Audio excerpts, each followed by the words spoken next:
മിനിഞ്ഞാന്ന് വന്നിട്ടുള്ള ഒരു രാഷ്ട്രീയ വാർത്തയുണ്ട്. അതെന്തെന്ന് ചോദിച്ചാൽ ഡൽഹിയിലെ തെരഞ്ഞെടുപ്പിന്റെ റിസൾട്ടാണ്.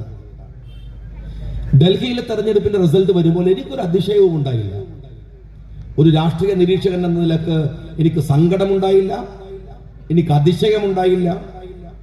വളരെ സ്വാഭാവികമായ ഒരു പരിണതിയാണ് ഡൽഹിയിൽ സംഭവിച്ചത്. ഇത് ഇന്ത്യയിൽ എല്ലാ സ്റ്റേറ്റുകളിലും പരീക്ഷിച്ചുകൊണ്ടിരിക്കുന്ന കാര്യമാണ്. കോൺഗ്രസ് ഇന്ത്യ സ്വാതന്ത്ര്യം കിട്ടിയത് മുതൽ ഭരിക്കുന്ന ഒരു പാർട്ടിയാണ്. സ്വാഭാവികമായി അവർക്കെതിരെയുള്ള ഒരുപാട് അലിഗേഷൻസുകൾ, ഒരുപാട് ആരോപണങ്ങൾ ഉന്നയിക്കാൻ നമുക്ക് സാധിക്കും. പക്ഷെ ഈ ആരോപണങ്ങൾ ഉന്നയിക്കുമ്പോൾ മറുഭാഗത്തൊരു ബദലുണ്ടാവണം. കൃത്യമായ ദേശീയ ബോധമുള്ള ഒരു ബദലുണ്ടാവണം. ആ ബദലിന് ഫലമില്ലാതെ ഒരു ജനാധിപത്യ പാർട്ടി എന്ന നിലക്ക് കോൺഗ്രസിനെ ഇല്ലായ്മ ചെയ്യുമ്പോൾ മറുഭാഗത്ത് തക്കം പാർത്തിരിക്കുന്ന ഫാഷിസ്റ്റുകളെ കുറിച്ചുള്ള വീക്ഷണമില്ലെങ്കിൽ ഇതിനപ്പുറം ഒന്നും സംഭവിക്കില്ല എന്നതാണ് ഡൽഹിയും പറയുന്നത്. കോൺഗ്രസ് നിരന്തരമായി ഭരിക്കുന്ന ഒരു പാർട്ടി എന്ന നിലക്ക് കോൺഗ്രസിനെ വിമർശിക്കാൻ സുഖമാണ്, എതിർക്കാൻ കാരണങ്ങളുണ്ട്. അപ്പൊ എല്ലാരും കൂടി എതിർക്കും, ഒരുമിച്ച് എതിർക്കും. അങ്ങനെയാണല്ലോ എതിർത്തത് ഗുജറാത്ത് ഭരിച്ചുകൊണ്ടിരുന്ന കോൺഗ്രസ്. ഗുജറാത്തിന്റെ ചരിത്രത്തിലെ ഏറ്റവും വലിയ ഇൻഫ്രാസ്ട്രക്ചർ ഗുജറാത്തിൽ ഉണ്ടായത്, ഇൻഡസ്ട്രിയലായി ഗുജറാത്ത് വളർന്നത് കോൺഗ്രസിന്റെ കാലത്താണ്. പക്ഷെ ആ കോൺഗ്രസിനെ താഴെ ഇറക്കാൻ എല്ലാവരും ഒരുമിച്ച് പണിയെടുത്തു. സംഘ് പരിവാർ പിറകിൽ നിന്ന് കൊടുത്തു. കോൺഗ്രസ് മാറി. ഈസി ആയിട്ട് പകരം വന്നവരെ മാറ്റി യഥാർത്ഥ BJP ഗുജറാത്ത് പിടിച്ചു. ഉത്തർപ്രദേശ് കോൺഗ്രസിനെതിരായി എല്ലാവരും ഒന്നിച്ചു നിന്നു. മായാവതി നിന്നു, മുലായം സിംഗ് നിന്നു, മക്കൾ നിന്നു, എല്ലാവരും ഒരുമിച്ച് നിന്ന് കോൺഗ്രസിന് നിലംപരിച്ച ഈസി ആയിട്ട് ആ കക്ഷികളെ മുഴുവൻ മാറ്റി BJP എവിടെ വന്നു? ഹരിയാന വന്നു. ഷീലാ ദീക്ഷിനെ മാറ്റാൻ എല്ലാവരും ഒരുമിച്ച് നിന്നു ഡൽഹിയിൽ. എന്നിട്ടോ ആം ആദ്മി പാർട്ടി വന്നു. ആം ആദ്മി പാർട്ടി കൂളായിട്ട് മാറ്റിയിട്ട് B ടീമിനെ മാറ്റിയിട്ട് A ടീം വന്നു. ഇതൊരു സ്വാഭാവിക രീതിയാണ്. ഇത് അതിശയമൊന്നുള്ള കാര്യമല്ല. പശ്ചിമ ബംഗാളിൽ പക്ഷേ ഇടക്കു കയറി മമതാ ബാനർജി നിന്നിട്ടില്ലായിരുന്നുവെങ്കിൽ അതും BJP കൊണ്ടുപോകുമായിരുന്നു. സംശയമില്ലാത്ത കാര്യമാണ്. ഈ ഒരു പ്രക്രിയ ദീർഘവീക്ഷണമില്ലാത്ത ഇന്ത്യൻ രാഷ്ട്രീയത്തിൽ സംഭവിച്ചുകൊണ്ടിരിക്കുമ്പോ വളരെ കൃത്യമായി രാഷ്ട്രീയമായി ഇതിനെ പഠിച്ച് ഇടപെടുന്ന ഒരേ ഒരു പാർട്ടി എന്ന് പറയാൻ അഭിമാനപൂർവ്വം കഴിയും. അത് ഇന്ത്യൻ യൂണിയൻ മുസ്ലിം ലീഗാണ്. ഞങ്ങൾ ആ നിലപാടുകളിൽ കൃത്യമായ വ്യക്തത വരുത്തി പ്രവർത്തിക്കുന്നവരാണ്. ഓർത്തു നോക്കൂ നിങ്ങൾ, ജനാധിപത്യപരമായ ബന്ധം കോൺഗ്രസും ലീഗും തമ്മിലുണ്ട്. ഞങ്ങൾ കോൺഗ്രസിനെ അംഗീകരിക്കുന്നത് അതൊരു ജനാധിപത്യ പാർട്ടിയാണ്. കോൺഗ്രസ് ലീഗിന്റെ കൂടെ നിൽക്കുമ്പോഴും ആ ബോധ്യം അവർക്കുണ്ടെന്ന് ഞങ്ങൾ വിചാരിക്കുന്നു. അത് അവരുടെ കാര്യമാണ്. ഞങ്ങളിപ്പോ നെഹ്റുവുമായി ഞങ്ങൾക്ക് വലിയ തർക്കമുണ്ടായി. പണ്ഡിറ്റ് ജവഹർലാൽ നെഹ്റു ഇത്രമേൽ വിമർശിച്ച ഒരു പാർട്ടി വേറെ ഉണ്ടോ? AKജിയെ ചേർത്ത് പിടിക്കുമ്പോഴും ഞങ്ങളെ ചീത്ത വിളിച്ചു, ഞങ്ങളെ ആക്ഷേപിച്ചു. കോഴിക്കോട് കടപ്പുറത്ത് വന്നിട്ടാണ് നെഹ്റുവിന്റെ ഏറ്റവും അദ്ദേഹത്തിന് പറയാവുന്ന അദ്ദേഹത്തിന്റെ മാന്യതക്ക്, മര്യാദക്ക്, സഭ്യമായ ഭാഷയുടെ പരിധിയുടെ അങ്ങേയറ്റത്ത് നിന്നിട്ട് അദ്ദേഹത്തിന്റെ ഭാഷയിൽ പറഞ്ഞു തെറിയാണ് ലീഗിനെതിരെ, നിങ്ങൾ ചത്ത കുതിരയാണ്. മറുപടി പറഞ്ഞത് സിയറ്റാണ്. മനോഹരമായി അദ്ദേഹം മറുപടി പറഞ്ഞു, അല്ല, ഞങ്ങൾ ഉറങ്ങിക്കിടക്കുന്ന സിംഹമാണ്. തർക്കാണ് അങ്ങോട്ടും ഇങ്ങോട്ടും ഒക്കെ. ഈ തർക്കം നടക്കുന്നുണ്ടെങ്കിൽ ഇന്ത്യയുടെ പാർലമെന്റിനകത്ത് വിവാഹ നിയമ ബില്ല് വരികയാണ്. എല്ലാവരും എഴുന്നേറ്റിട്ട് എല്ലാ മുസ്ലിം MP മാരും. അപ്പോഴാണ് തുർക്കി തൊപ്പി വെച്ച ഒരു സാധു മനുഷ്യൻ നിഷ്കളങ്കമായ ചിരിയുമായി നടക്കുന്ന ഒരു പാർലമെന്റിന്റെ ഇടനാഴിയിലൊക്കെ അങ്ങനെ എല്ലാവരോടും സലാം പറഞ്ഞ് നടക്കുന്ന ഒരു പാവം മനുഷ്യൻ ഗണഗംഭീരമായ ശബ്ദത്തിൽ ഇന്ത്യയുടെ പാർലമെന്റിൽ എഴുന്നേറ്റതെന്ന് പറയുന്നത് നോ. എല്ലാവരും അങ്ങോട്ട് നോക്കും. ഒരു സാധു മനുഷ്യൻ. നെഹ്റുവിന് മനസ്സിലായി അത് B പോക്കറാണ്, ലീഗിന്റെ നേതാവാണ്. പുച്ഛിച്ചു കളയാമായിരുന്നു. ഈ സമുദ്രം പോലെ കിടക്കുന്ന പാർലമെന്റിലെ ഒരു അപശബ്ദം നെഹ്റുവിനെ അവഗണിക്കാം. പക്ഷെ നെഹ്റു ഒരു നിരീശ്വരവാദിയാണ്, പക്ഷെ ഒരു ജനാധിപത്യവാദിയാണ്. കമ്മ്യൂണിസ്റ്റുകാരെ മനസ്സിലാക്കണം, നെഹ്റു പറഞ്ഞത് B പോക്കറിന്റെ ശബ്ദം ഈ പാർലമെന്റിൽ ഒറ്റപ്പെട്ടതാണ്. പക്ഷെ ഇന്ത്യയിൽ അങ്ങനെയല്ല. ഇന്ത്യയിലെ മുസ്ലിങ്ങളുടെ ശബ്ദമാണ് പോക്കർ ഇവിടെ ഉയർത്തിയത്. ആ ബില്ല് പാസ്സായില്ലേ? കമ്മ്യൂണിസ്റ്റുകാരൻ ചിന്തിക്കാൻ കഴിയുമോ അങ്ങനെ ഒരു കാര്യം? ആലോചിക്കാൻ കഴിയുമോ ഈ ജനാധിപത്യ ബോധം? ഞങ്ങൾ തർക്കമുണ്ട്, പക്ഷെ ജനാധിപത്യപരമാണ്. ആ മര്യാദക്കെ ഞങ്ങൾ അങ്ങോട്ടും ഇങ്ങോട്ടൊക്കെ പറയണത്. കോൺഗ്രസ് ഇനിയും ഇന്ത്യയിൽ ഭരിക്കണമെന്ന് ഞങ്ങൾ പറയാൻ കാര്യം കാര്യങ്ങള് ഇതിലും നന്നായിട്ട് കോൺഗ്രസിന് ചീത്ത പറയാൻ ഞങ്ങൾക്ക് അവസരം കിട്ടണമെന്ന് വിചാരിച്ചിട്ടാണ്. അത് മനസ്സിലായില്ലേ? ഒരു ഫാഷിസ്റ്റ് വന്നാൽ അത് സാധ്യമല്ല. ആളെ കണ്ടാൽ ഉടുമുണ്ടിന് മൂത്രം ഒഴിച്ചു പോകുന്ന പോലെ ഉള്ള പിണറായി വിജയനെ പോലത്തെ നേതാക്കന്മാരുണ്ടായാൽ അത് നടക്കൂല. അതിന് ജനാധിപത്യ ബോധമുള്ളവർ വരണം. അവർ അങ്ങനെ വരുന്നവരെ അംഗീകരിക്കുക എന്ന പോളിസിയുടെ പ്രശ്നമാണത്. ഞാൻ ചോദിക്കട്ടെ, നിങ്ങൾ മുസ്ലിങ്ങളെ അംഗീകരിക്കേണ്ട കാര്യമൊന്നുമില്ല. കമ്മ്യൂണിസ്റ്റ് പാർട്ടിക്കാരോട് പറയുന്നു, നിങ്ങൾ സഹായിക്കണ്ട, ഉപദ്രവിക്കാതിരിക്കൂ. നിങ്ങൾ രാജ്യത്തിലെ ജനാധിപത്യ ബോധത്തിന്റെ അങ്ങേ അറ്റത്ത് നിന്ന് പണ്ഡിറ്റ് ജവഹർലാൽ നെഹ്റു എഴുതുന്ന സമീപനം പോലെ നിങ്ങൾ ഞങ്ങളെ സഹായിക്കണ്ട, ഉപദ്രവിക്കാതിരിക്കൂ. ഞങ്ങളുടെ എന്തെല്ലാം സന്നിഗ്ധമായ പ്രശ്നങ്ങൾ വന്നു സഖാവേ. ശരിയത്ത് ഒരു പ്രശ്നമല്ലേ? വിവാഹ നിയമ ബില്ലിന്റെ കാര്യം മാത്രമല്ല, അതിനുശേഷമുണ്ടായ ശരിയത്ത് വിവാദം അതൊരു വിഷയമല്ലേ? ഞങ്ങളെ സഹായിക്കണ്ട, നിങ്ങൾ ഉപദ്രവിച്ചു. എങ്ങനെയെന്നറിയോ? കോൺഗ്രസിന്റെ മുഖ്യധാര രാഷ്ട്രീയത്തിൽ നിന്ന് ഇറങ്ങി വന്ന ആരിഫ് മുഹമ്മദ് ഖാൻ എന്ന് പറയുന്ന കേരളത്തിന്റെ മുൻ ഗവർണർ, അയാൾ കേരളത്തിൽ വന്നത് ഗവർണറായിട്ടല്ല, EM ശങ്കര നമ്പൂതിരിപ്പാടിന്റെ അതിഥിയായിട്ടാണ് ആദ്യമായി കേരളം കാണുന്നത്. അയാൾ എഴുതിയിട്ടുണ്ട്, ശരീഅത്തിന്റെ വിഷയം വരുമ്പോ കോൺഗ്രസിനെ വിട്ടിറങ്ങിയ ആരിഫ് മുഹമ്മദ് ഖാൻ കൈ കൊടുത്തത് കേരളത്തിലെ CPM ആണ്, കോഴിക്കോട് മുതലക്കുളം മൈതാനിയിൽ. അറിയോ? നിങ്ങള് ഉപദ്രവിച്ചു. ഞങ്ങൾ ഈ നാട്ടിലെ ഒരു ശക്തിയായി വിവരവും വിദ്യാഭ്യാസമുള്ള ഒരു തലമുറ വളർന്നു വരുമ്പോ അവർക്ക് തൊഴിൽ വേണം, ജോലി വേണം, അവർക്ക് വിദ്യാഭ്യാസം വേണം എന്ന് പറഞ്ഞ് സംവരണം ഏർപ്പാട് ചെയ്തപ്പോ നിങ്ങൾ അതിനെയും പിന്തുണച്ചില്ല. നിങ്ങൾ സാമ്പത്തിക സംവരണത്തിന്റെ പേര് പറഞ്ഞ് ആക്ഷേപിച്ചു. ഞങ്ങൾ കഷ്ടപ്പെട്ട് അധ്വാനിച്ച് ഞങ്ങളുടെ സഹോദരങ്ങളുടെ വിയർപ്പിൽ ഇവിടെ വിദ്യാഭ്യാസ സ്ഥാപനങ്ങൾ കെട്ടിപ്പടുത്ത് ഞങ്ങളെ മക്കളെ പഠിപ്പിച്ചപ്പോ അവർ കോപ്പി അടിച്ച് ജയിച്ചു വന്നവരാണ് എന്ന് നിങ്ങൾ പരിഹസിച്ചു. നിങ്ങൾ എപ്പോഴാ ഞങ്ങളെ കൂടെ നിന്നത്?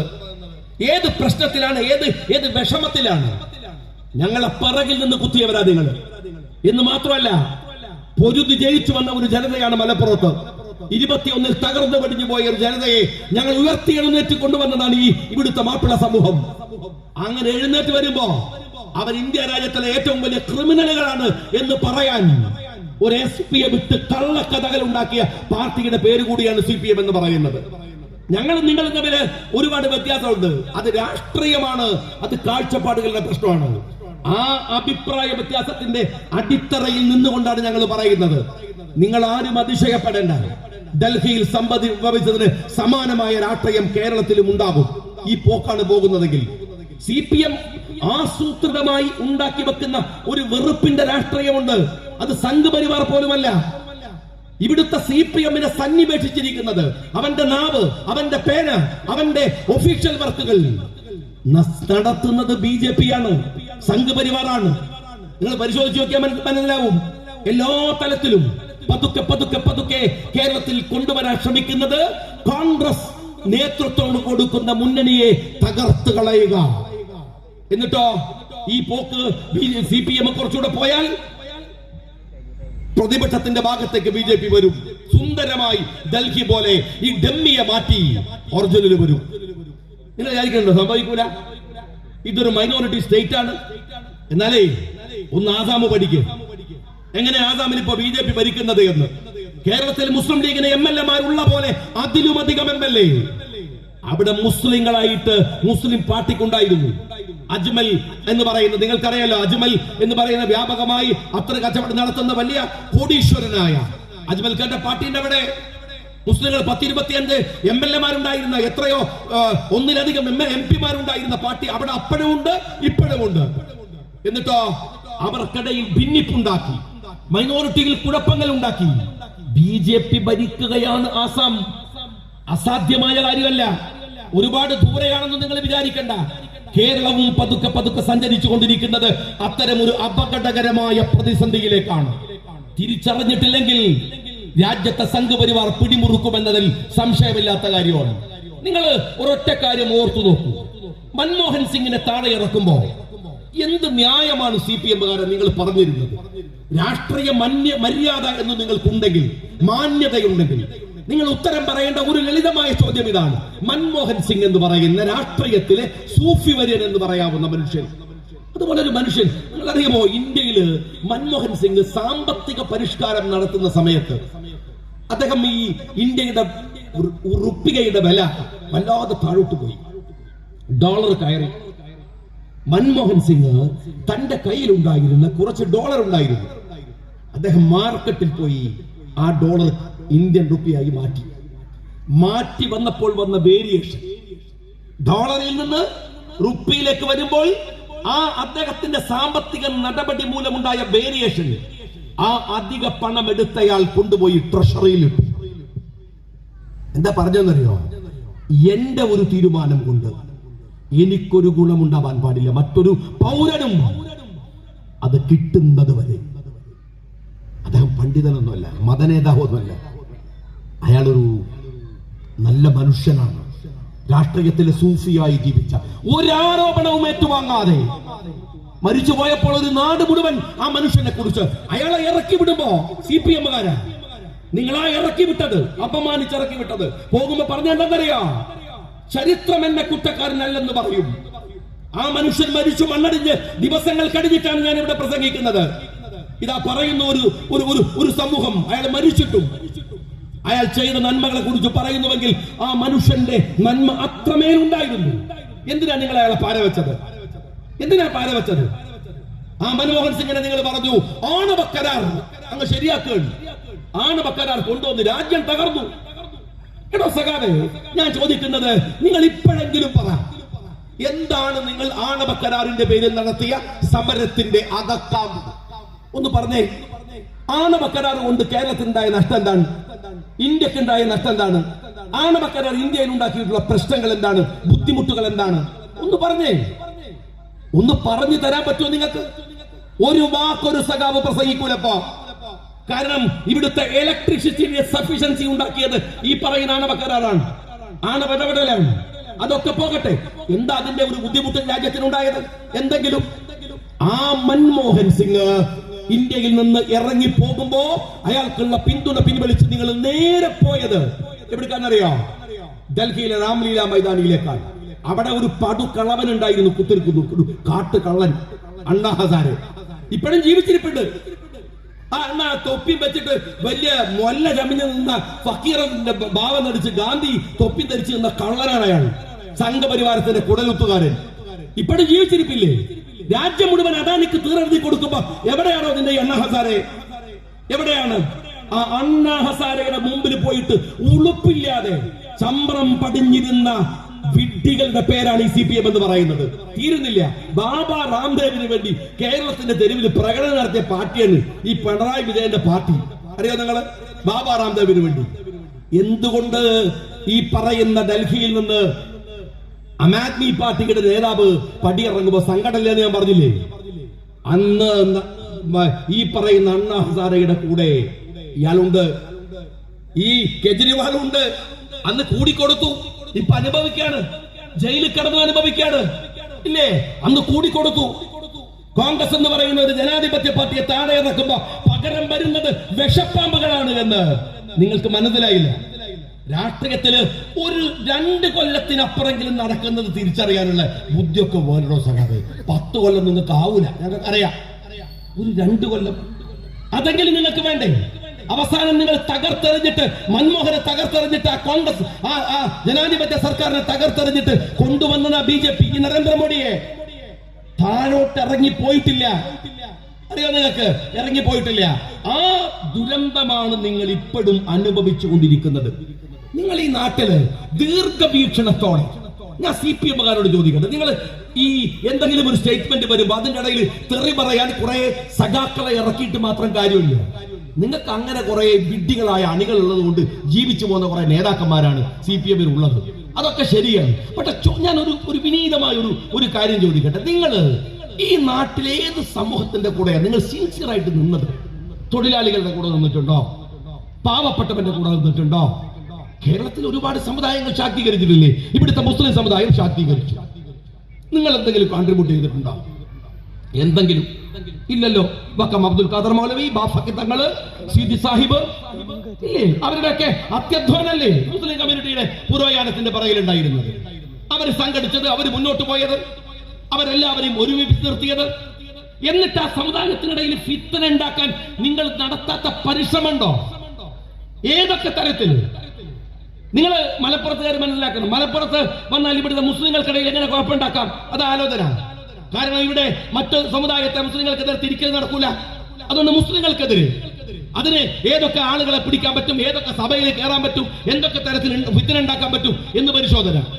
അത് വടകര താലൂക്കിലേക്ക് പോയാലോ അവിടുത്തെ പിന്നോക്ക സമുദായങ്ങളെ മുസ്ലിങ്ങൾക്കെതിരെ തിരിക്കുക, സമുദായങ്ങളെ പരസ്പരം തമ്മിൽ തല്ലിക്കുക, വേറെ സ്ഥലങ്ങളിൽ പോയാൽ അവരെ തമ്മിൽ തല്ലിക്കുക എന്നല്ലാതെ മുസ്ലിം കമ്മ്യൂണിറ്റിയുടെ ഉയർച്ച പോട്ടെ. ഇവിടുത്തെ ഈഴവന്മാരെ നിങ്ങൾ സഹായിച്ചിട്ടുണ്ടോ?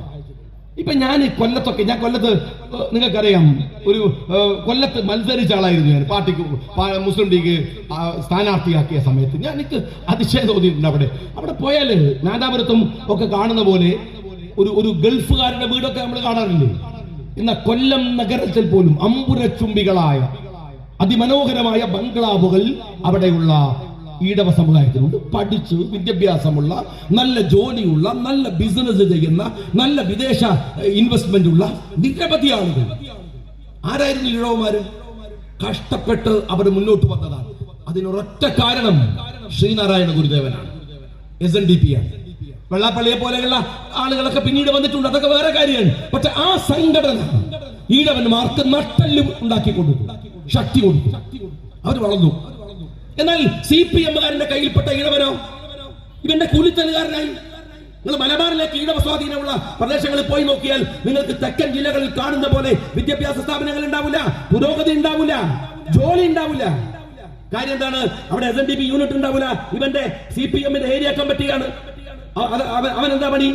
അവൻ ഈ അക്രമവും കൊലപാതകവും തോന്നിയാസത്തിന് പോയി അവരെ വളർത്തുകയാണ്. കേരളത്തിലെ നായർ സമൂഹം രക്ഷപ്പെട്ടു. എങ്ങനെയാണ് രക്ഷപ്പെട്ടത്? മന്നത്ത് പത്മനാഭന്റെ മുന്നേറ്റാണ്. കേരളത്തിലെ ഏറ്റവും പീഡിപ്പിക്കപ്പെട്ട സമുദായങ്ങളിലൊന്ന്, ജാതിയിലൊന്ന് നായർ സമൂഹമാണ്.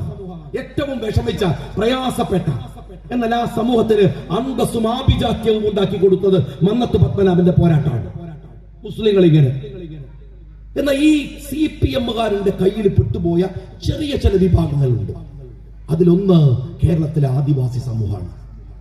എന്താ അവരുടെ സ്ഥിതി എന്ന് നിങ്ങൾ പരിശോധിച്ച് നോക്കുക. ഞാൻ വയനാട്ടുകാരനാണ്, എനിക്കറിയാം. നിങ്ങൾ ഒരുപാട് ആളുകൾ ഈ അരീക്കോടും ഈ പരിസരത്ത് പുൽപ്പറ്റയിലൊക്കെ ഉള്ള ആളുകൾ വയനാട്ടിൽ നിരന്തരം സമ്പർക്കമുള്ള ആളുകളാണ്. അവിടുത്തെ ആദിവാസി കോളനികളുടെയൊക്കെ അവസ്ഥ നിങ്ങൾക്കറിയുമോ? തെരഞ്ഞെടുപ്പിന്റെ തലേ ദിവസം വന്നിട്ട് കോളനി വളയുക, യന്ത്രങ്ങളെ പോലെ കൊണ്ടുപോയി വോട്ട് ചെയ്യിക്കുക എന്നതിനപ്പുറത്ത് അവർക്ക് വേണ്ടി എന്തെങ്കിലും ഒന്ന് CPM-കാരൻ വേറെ ആരെയും നിങ്ങൾ അടുപ്പിക്കില്ല അവർക്ക് അടുത്തേക്ക്. നിങ്ങളുടെ പ്രകടനത്തിന്റെ വലിപ്പം കൂട്ടാൻ ആ പാവങ്ങളെ ഉപയോഗിക്കുന്നു എന്നല്ലാതെ രക്ഷപ്പെടുത്തിയോ അവരെ മുന്നോട്ട് പോകാനുള്ള സഹായം ചെയ്ത് കൊടുത്തോ നിങ്ങൾ? ആ പാവങ്ങള് നിങ്ങൾ അറിയുമോ എന്തുമാത്രം പ്രയാസങ്ങൾ അനുഭവിക്കുന്നു? എന്നിട്ട് പറയാം, ഇടക്കിടക്ക് ഓരോ നമ്പർ ഇറക്കും ഈ ഗവൺമെന്റ് കാര്യങ്ങൾ. കോളനി എന്ന് പറഞ്ഞുകൂടാ, ഭയങ്കര പറയാതിരുന്നിട്ട് വല്ല കാര്യം. ആ സാധുക്കൾ എവിടെ ജീവിക്കണത്? എന്നിട്ട് ആ കോളനികളിൽ ഞാനൊക്കെ പഞ്ചായത്തില് പ്രസിഡന്റും മെമ്പറൊക്കെ ആയി നിൽക്കുന്ന സമയത്ത്, അല്ലെങ്കിൽ MLA ആയിരിക്കുന്ന സമയത്ത് കോളനികളിൽ ഇടപെട്ട് ഇവരെ ഒന്ന് നന്നാക്കി എടുക്കാൻ ശ്രമിച്ച എന്താ പറയാ അറിയോ?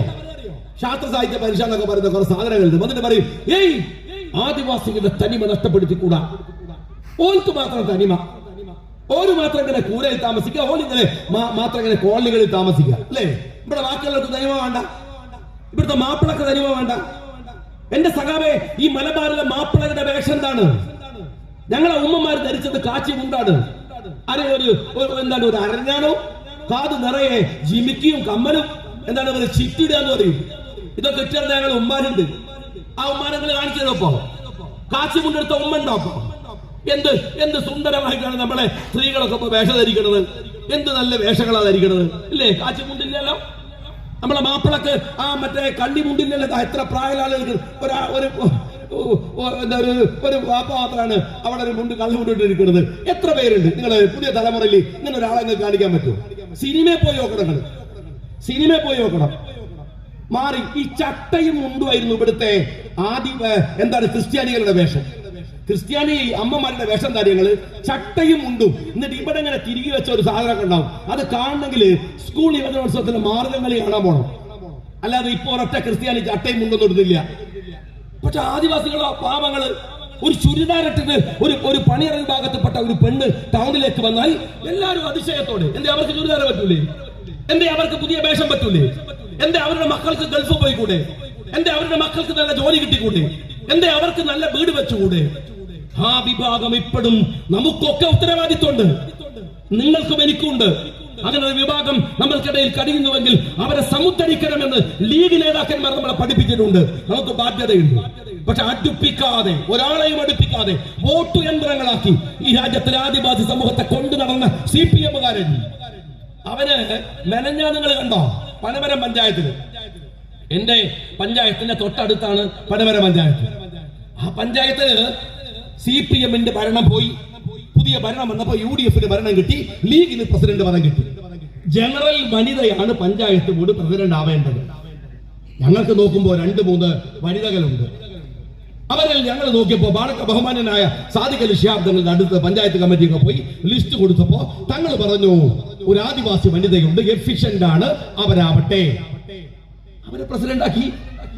ഇവിടെ പുൽപ്പറ്റ പഞ്ചായത്തിന് വിവരം അറിഞ്ഞോ? നിങ്ങളെ പഞ്ചായത്ത് ബോർഡ് പ്രസിഡന്റ് വിവരം അറിഞ്ഞോ? കാരണം ഞങ്ങളത് കെട്ടു ഓടിച്ചിട്ട് ഭയങ്കര സംഭവം എന്നൊന്നും പറഞ്ഞില്ല. ഞങ്ങൾക്കിത് സ്വാഭാവികമാണ്. ഞങ്ങൾ ജയിപ്പിച്ചെടുത്ത, കോണി ചിഹ്നത്തിൽ ജയിപ്പിച്ചെടുത്ത 2-3 വനിതകളിൽ നിന്ന് ഒരാളെ ഞങ്ങൾ തെരഞ്ഞെടുത്തു. അത് ആദിവാസിയായി. അവിടെ വന്ന് CPM-ന്റെ നേതാവ് പ്രസംഗിച്ചെന്താണെന്നറിയോ? മുസ്ലിം പെണ്ണുങ്ങളെ വഞ്ചിച്ചു ലീഗ്. അടുത്ത തെരഞ്ഞെടുപ്പിൽ വോട്ട് ചോദിച്ചു വരുമ്പോ മുസ്ലിം ലീഗിനെ പാഠം പഠിപ്പിക്കണം മുസ്ലിങ്ങളെ. എന്തൊരു തെമ്മാടിത്തരാണോ നീയൊക്കെ പറയുന്നത്? എന്തൊരു തോന്നിവാസികളാണ് നിങ്ങളൊക്കെ? എങ്ങനെയാണ് നിന്നൊക്കെ കൈകാര്യം ചെയ്യേണ്ടത്? ഒരു ലീഗിന്റെ പഞ്ചായത്തിൽ ഒരു ആദിവാസിയെ പ്രസിഡന്റ് ആക്കിയത് നിനക്കെന്താണോ ചൊറിച്ചില്? നീയോ ചെയ്യണില്ല. ഞങ്ങൾക്ക് ഈ ജെൻഡർ പൊളിറ്റിക്സിനകത്ത്, ഈ സാമുദായിക രാഷ്ട്രീയത്തിനകത്ത്, ഈ പുതിയ സാമൂഹ്യ ക്രമത്തിനകത്ത് ഞങ്ങൾക്കൊരു വിശ്വാസ രീതിയുണ്ട്. എന്താണെന്നറിയാം സഖാവേദ്? ജെൻഡർ ഇക്വാലിറ്റി അല്ല, ജെൻഡർ ജസ്റ്റിസ് ആണ്. ജെൻഡർ ഇക്വാലിറ്റി തട്ടിപ്പാണ്. ഏതായാലും തട്ടിപ്പിന്റെ ഒരു മൂർത്ത ഭാവം ഞാൻ പറയട്ടെ. ജെൻഡർ ഇക്വാലിറ്റി എന്താ അറിയോ? സ്ത്രീ പുരുഷ സമത്വം എന്താണെന്നറിയോ? പിണറായി വിജയൻ പത്രസമ്മേളനം നടത്തുമ്പോ തൊട്ടടുത്ത കസേരയിൽ ശൈലജ ടീച്ചർക്ക് വിധിക്കാം. Gender equality. പിണറായി ഇടത്തിരിക്കുന്നു, ശൈലജ ടീച്ചർ വലത്തിരിക്കുന്നു. എന്നാൽ മുഖ്യമന്ത്രിയാവാൻ ആര് എന്ന ചോദ്യത്തിൽ ജെൻഡർ ഇക്വാലിറ്റി ഇല്ല. അവിടെ ആരാണ്? അവിടെ പിണറായി വിജയൻ തന്നെയാണ്. കഴിവുള്ള ശൈലജ ടീച്ചർ അല്ല. എന്നാൽ നീ മനസ്സിലാക്കിക്കോ, ഞങ്ങളുടെ കാര്യത്തിൽ അങ്ങനെയല്ല. ഞങ്ങൾ ജെൻഡർ ഇക്വാലിറ്റിയുടെ കൂടെയല്ല, ജെൻഡർ ജസ്റ്റിസ് ആണ്. അത് ഇപ്പൊ തുടങ്ങിയതല്ല. അള്ളാഹുവിന്റെ പ്രവാചകൻ സല്ലല്ലാഹു അലൈഹി വസല്ലം തങ്ങൾ 1400 കൊല്ലങ്ങൾക്കപ്പുറത്ത് ഞങ്ങള് നബിദിനത്തൊക്കെ പ്രസംഗിക്കുമ്പോ ഞങ്ങൾ പറയുന്നത് പെൺകുട്ടിയാണെന്നറിഞ്ഞാൽ കുടിച്ചു മൂടിയിരുന്ന എന്നൊക്കെ പറഞ്ഞിട്ടാണ് ഞങ്ങള് ആ ഖുറൈശി കാലത്തെ, അന്നത്തെ പ്രവാചകന്റെ ജനിച്ചു വീണ മക്കയെ കുറിച്ച് ഞങ്ങൾ വിശേഷിപ്പിക്കാറ്. അങ്ങനെയാണ് പെൺകുട്ടികളെ കുടിച്ചു മൂടുന്ന. സഖാവ, തനിക്കറിയോ ആ പെൺകുട്ടികളെ കുടിച്ചു മൂടുന്ന പ്രാകൃതമായ അറബ് ലോകത്ത് ഖദീജ റളിയല്ലാഹു അൻഹ ഒരു ബിസിനസ്സുകാരിയായിരുന്നു. അബ്ദുൽ മുത്തലിബിനെ പോലെയുള്ള പ്രാമാണികരായ ആളുകൾക്കിടയിൽ ഒരു പെണ്ണ്, ഒരു വനിത വ്യവസായിയാണ് എന്ന് മാത്രമല്ല, ആ സ്ത്രീയുടെ കീഴിൽ അള്ളാഹുവിന്റെ പ്രവാചകനെ പണിയെടുപ്പിച്ചു. അള്ളാഹു അറിയോ നിങ്ങള്? അവരുടെ കീഴില് എന്താ കാര്യം? അവിടെ ജസ്റ്റിസ്, ബിസിനസിന്റെ കാര്യത്തിൽ ഖദീജ റളിയല്ലാഹു അൻഹയാണ് മുമ്പിൽ നിൽക്കുന്നത്. പ്രവാചകൻ അത്രത്തോളം എത്തിയിട്ടില്ല. തൊഴിലാളി നിങ്ങൾ മനസ്സിലാക്കണം, ഇത് ഇസ്ലാമിന്റെ കാഴ്ചപ്പാടാണ്. പ്രവാചകനെ കൊണ്ടുപോയി അള്ളാഹുവല്ലേ തീരുമാനിക്കുന്നത്. അവിടെ ജോലിക്ക് എന്താ കാര്യം? അവിടെ വ്യവസായി ഖദീജ റളിയല്ലാഹു അൻഹയാണ്. അവർക്കാണ് മികവ്. സ്ത്രീകൾക്ക് പുരുഷനേക്കാൾ കഴിവുണ്ടോ? അത് അംഗീകരിക്കണം. വിവരമുണ്ടോ? അംഗീകരിക്കണം. വിദ്യാഭ്യാസമുണ്ടോ? അംഗീകരിക്കണം. അല്ലാണ്ട് ഇക്വാലിറ്റി എന്ന തട്ടിപ്പല്ല. ഇന്ന് വരെ കേരളത്തിലെ, ഇന്ത്യയിലെ ഒരു പാർട്ടി സെക്രട്ടറി ആയിട്ട് ഒരു പെണ്ണിനെ കൊണ്ടുവരാത്തവര്, ഒരു സ്ത്രീയെ കൊണ്ടുവരാത്തവര്, ഇന്ത്യയിലെ പല സ്റ്റേറ്റുകളിൽ അധികാരം കിട്ടിയിട്ട് ഒരു സ്ത്രീയെ മുഖ്യമന്ത്രിയാക്കാത്തവര്, ഗൗരി അമ്മ എന്ന ഒരു സ്ത്രീ മുഖ്യമന്ത്രിയാവുമോ എന്ന് കണ്ട് സവർണവാദിയായ EM ശങ്കരൻ നമ്പൂതിരിപ്പാട് മുതൽ പാരവച്ചവര്, ശൈലജ ടീച്ചറെങ്ങാനും 2ാം തവണ മുഖ്യമന്ത്രിയായി വരുമോ എന്ന് ഭയപ്പെട്ടിട്ട് പാരവച്ചോടിച്ച് പിണറായി വിജയൻ. ഈ പാരമ്പര്യം അല്ലാതെ നിങ്ങൾക്ക് സ്ത്രീകളോട് മര്യാദ കാണിച്ച പാരമ്പര്യം ഉണ്ടോ കമ്മ്യൂണിസ്റ്റുകാരാ? എന്നിട്ടാണോ ആദിവാസികളോട്? ആ ആദിവാസി സമൂഹത്തിൽ നിന്ന് ഒരു സ്ത്രീ മുസ്ലിം ലീഗ് ഭരിക്കുന്ന, UDF ഭരിക്കുന്ന ഒരു പഞ്ചായത്തിന്റെ അമരത്വത്തെപ്പോ ചൊറിച്ചിൽ വരുന്ന തന്റെ പാർട്ടിയുടെ വികാരം എന്താണെന്ന് ഈ നാട്ടിലെ ജനങ്ങൾക്ക് നന്നായിട്ട് മനസ്സിലാവും. നിനക്ക് അല്ലെങ്കിൽ എന്താണെന്ന്